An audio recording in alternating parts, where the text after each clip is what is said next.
जय श्री राम। आज हम बात करने वाले दूसरे अध्याय पर। नारद सनत कुमार संवाद सुदास या सोमदत्त नामक ब्राह्मण को राक्षसत्व की प्राप्ति तथा रामायण कथा श्रवण द्वारा उससे उद्धार।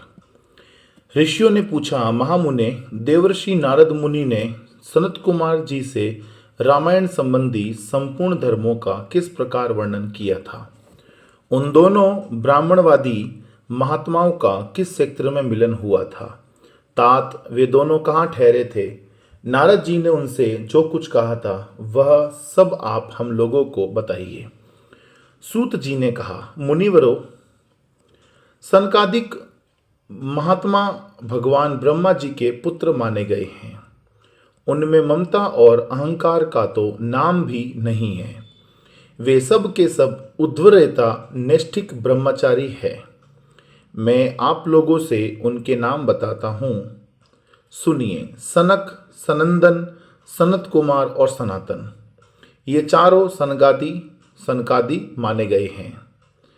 वे भगवान विष्णु के भक्त और महात्मा हैं। सदा ब्रह्मा के चिंतन में लगे रहते हैं।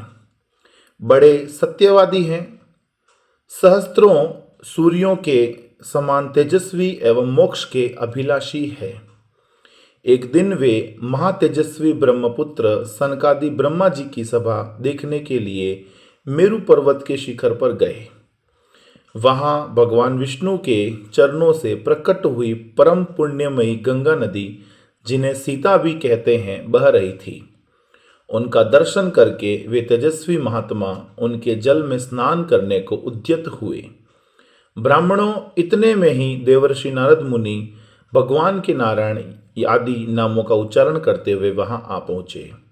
वे नारायण, अच्युत, अनंत, वासुदेव, जनार्दन, यज्ञेश, यज्ञ पुरुष, राम, विष्णु, आपको नमस्कार है। इस प्रकार भगवान नाम का उच्चारण करके संपूर्ण जगत को पवित्र बनाते और एकमात्र लोक पावनी गंगा की स्तुति करते हुए वहां आए। उन्हें आते देख महातेजस्वी सनकादि मुनियों ने उनकी यथोचित पूजा की तथा नारद जी ने भी उन मुनियों को मस्तक झुकाया। तदनंतर वहां मुनियों की सभा में सनत कुमार जी ने भगवान नारायण के परम भक्त मुनिवर नारद से इस प्रकार कहा। सनत कुमार बोले, महाप्राज्ञ नारद जी, आप समस्त मुनीश्वरों में सर्वज्ञ है, सदा श्री हरि की भक्ति में तत्पर रहते हैं, अतः आपसे बढ़कर कोई दूसरा नहीं है। इसलिए मैं पूछता हूँ, जिनसे समस्त चराचर जगत की उत्पत्ति हुई है तथा ये गंगा जी जिनके चरणों से प्रकट हुई है, उन श्री हरि के स्वरूप का ज्ञान कैसे होता है? यदि आपकी हम लोगों पर कृपा हो तो हमारे इस प्रश्न का यथार्थ रूप से विवेचन कीजिए। नारद जी ने कहा, जो पर से भी परतर है, उन परमदेव श्री राम को नमस्कार है, जिनका निवास स्थान परम धाम उत्कृष्ट से भी उत्कृष्ट है तथा जो सद्गुण और निर्गुण रूप है, उन श्री राम को मेरा नमस्कार है। ज्ञान, अज्ञान, धर्म, अधर्म, विद्या और अविद्या, ये सब जिनके अपने ही स्वरूप है तथा जो सबके आत्म रूप है, उन आप परमेश्वर को नमस्कार है। जो दैत्यों का विनाश और नरक का अंत करने वाले हैं, जो अपने हाथ के संकेत मात्र से अथवा अपनी भुजाओं के बल से धर्म की रक्षा करते हैं, पृथ्वी के भार का विनाश जिनका मनोरंजन मात्र है और जो उस मनोरंजन की सदा अभिलाषा रखते हैं, उन रघुकुल दीप श्री राम देव को मैं नमस्कार करता हूँ, जो एक होकर भी चार स्वरूपों में अवतीर्ण होते हैं, जिन्होंने वानरों को साथ लेकर राक्षस सेना का संहार किया है। उन दशरथ नंदन श्री रामचंद्र जी का मैं भजन करता हूँ। भगवान श्री राम के ऐसे ऐसे अनेक चरित्र हैं जिनके नाम करोड़ों वर्षों में भी नहीं गिनाए जा सकते हैं, जिनके नाम की महिमा का मनु और मुनीश्वर भी पार नहीं पा सकते। वहां मेरे जैसे शुद्र जीव की पहुंच कैसे हो सकती है? जिनके नाम के स्मरण मात्र से बड़े बड़े पातकी भी पावन बन जाते हैं, उन परमात्मा का स्तवन मेरे जैसा तुच्छ बुद्धि वाला प्राणी कैसे कर सकता है? जो द्विज घोर कलयुग में रामायण कथा का आश्रय लेते हैं, वे ही कृतकृत्य है, उनके लिए तुम्हें सदा नमस्कार करना चाहिए।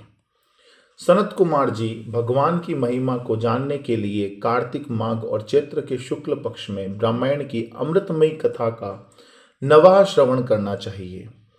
ब्राह्मण सुदास गौतम के शाप से राक्षस शरीर को प्राप्त हो गए थे, परंतु रामायण के प्रभाव से उन्हें उस शाप से छुटकारा मिला था।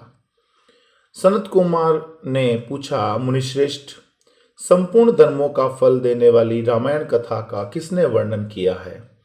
सौदासकों को गौतम द्वारा कैसे शाप प्राप्त हुआ? फिर वे रामायण के प्रभाव से किस प्रकार शाप मुक्त हुए थे? मुने, यदि आपका हम लोगों पर अनुग्रह हो तो सब कुछ ठीक ठीक बताइए। इन सारी बातों से हमें अवगत कराइए, क्योंकि भगवान की कथा वक्ता और श्रोता दोनों के पापों का नाश करने वाली है। नारद जी ने कहा, ब्राह्मण, रामायण का प्रादुर्भाव महर्षि वाल्मीकि के मुख से हुआ है, तुम उसी को श्रवण करो। रामायण की अमृतमयी कथा का श्रवण 9 दिनों में करना चाहिए। सतयुग में एक ब्राह्मण थे जिन्हें धर्म कर्म का विशेष ज्ञान था। उनका नाम था सोमदत्त। वे सदा धर्म के पालन में ही तत्पर रहते थे। वे ब्राह्मण सौदास नाम से भी व्याख्यात थे। ब्राह्मण ने ब्रह्मवादी गौतम मुनि से गंगा जी के मनोरम तट पर संपूर्ण धर्मों का उपदेश सुना था। गौतम ने पुराणों और शास्त्रों की कथाओं द्वारा उन्हें तत्व का ज्ञान कराया था। सौदासने ने गौतम से उनके बताए हुए संपूर्ण धर्मों का श्रवण किया था। एक दिन की बात है, सौदास परमेश्वर शिव की आराधना में लगे हुए थे। उसी समय वहां उनके गुरु गौतम जी आ पहुंचे, परंतु सौदास ने अपने निकट आए हुए गुरु को भी उठकर प्रणाम नहीं किया। परम बुद्धिमान गौतम तेज की निधि थे। वे शिष्य के बर्ताव से रुष्ट न होकर शांत ही बने रहे। उन्हें यह जानकर प्रसन्नता हुई कि मेरा शिष्य सुदास शास्त्रोक्त कर्मों का अनुष्ठान करता है। किंतु सुदास ने जिनकी आराधना की थी वे संपूर्ण जगत गुरु के गुरु महादेव शिव गुरु की अवहेलना से होने वाले पाप को न सह सके। उन्होंने सुदास को राक्षसी की योनि में जाने का शाप दिया।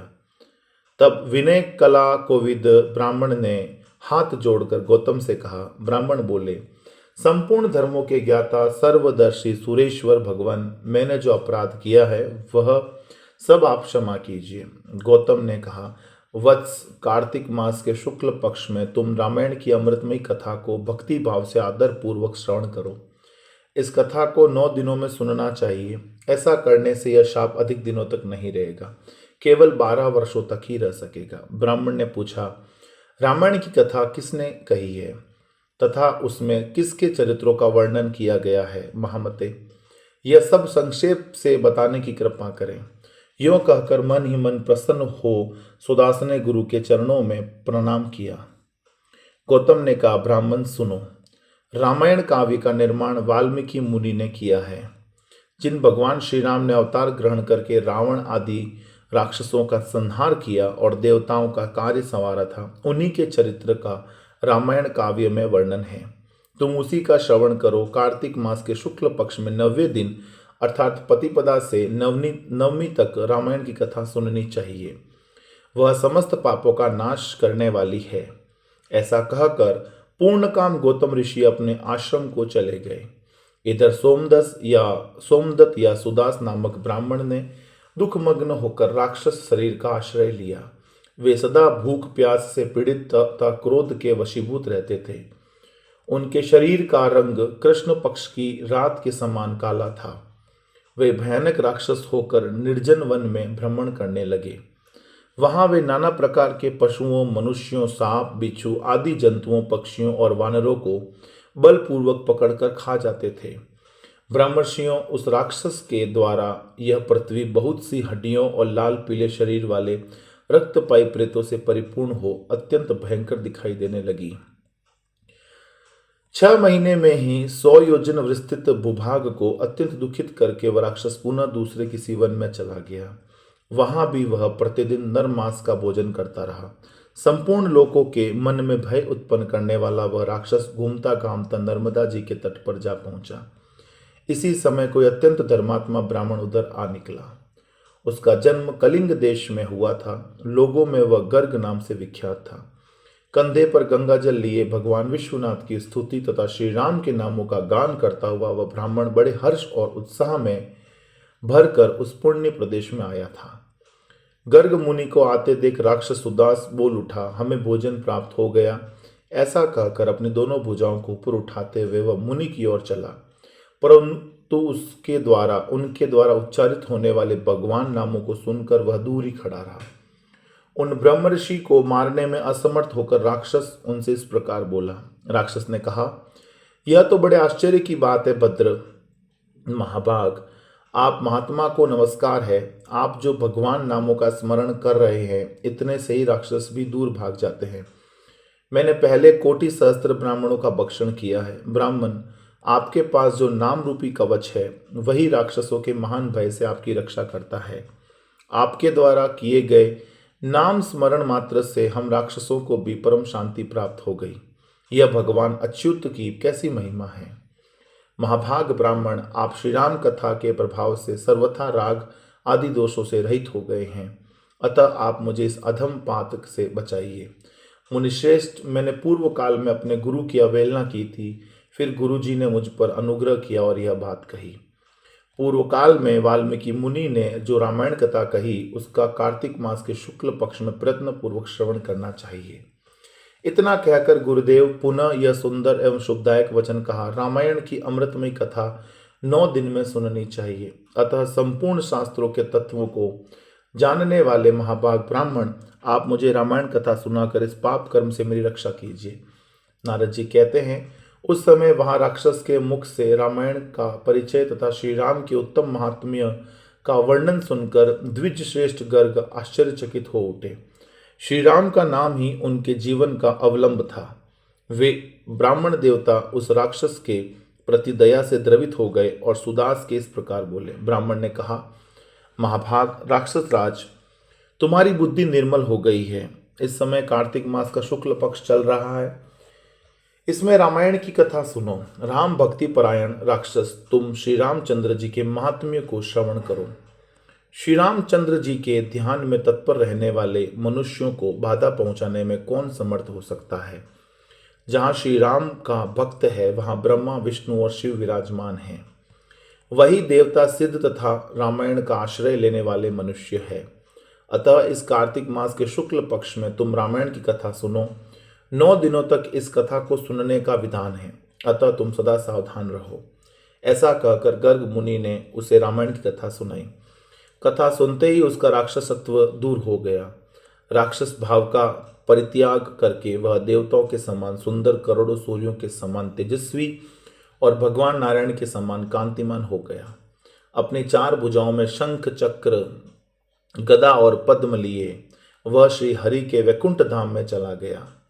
ब्राह्मण गर्ग मुनि की भूरी भूरी प्रशंसा करता हुआ वह भगवान के उत्तम धाम में जा पहुंचा। नारद जी कहते हैं, विप्रवरो, अतः आप लोग भी रामायण की अमृतमयी कथा सुनिए। इसके श्रवण की सदा ही महिमा है, किंतु कार्तिक मास में विशेष बताई गई है। रामायण के नाम का स्मरण करने से ही मनुष्य करोड़ों महापातकों तथा समस्त पापों से मुक्त हो परम गति को प्राप्त होता है। मनुष्य रामायण इस नाम का जब एक बार भी उच्चारण करता है तभी वह समस्त पापों से मुक्त हो जाता है और अंत में भगवान विष्णु के लोक में चला जाता है। जो मनुष्य सदा भक्ति भाव से रामायण कथा को पढ़ते हैं और सुनते हैं, उन्हें गंगा स्नान की अपेक्षा 100 गुना पुण्य फल प्राप्त होता है। इस प्रकार श्री स्कंद पुराण के उत्तराखंड में नारद सनत कुमार संवाद के अंतर्गत वाल्मीकि रामायण महात्म्य के प्रसंग में राक्षस का उद्धार नामक दूसरा अध्याय पूरा हुआ। उम्मीद करते हैं मित्रों यह अध्याय आपको पूर्णतः समझ में आ चुका है। दोस्तों मिलते हैं दोस्तों आपसे वापस अगले अध्याय में। तब तक के लिए आप ऐसे ही हमारे वीडियो को देखते रहिए और अगर अभी तक आपने लाइक और सब्सक्राइब नहीं किया है तो भगवान श्री राम का नाम लेते हुए चैनल को सब्सक्राइब करें। आपको इसी तरह के आगे वाले अध्याय भी मेरी मुखवाणी से सुनने का मौका मिलेगा। जय श्री राम।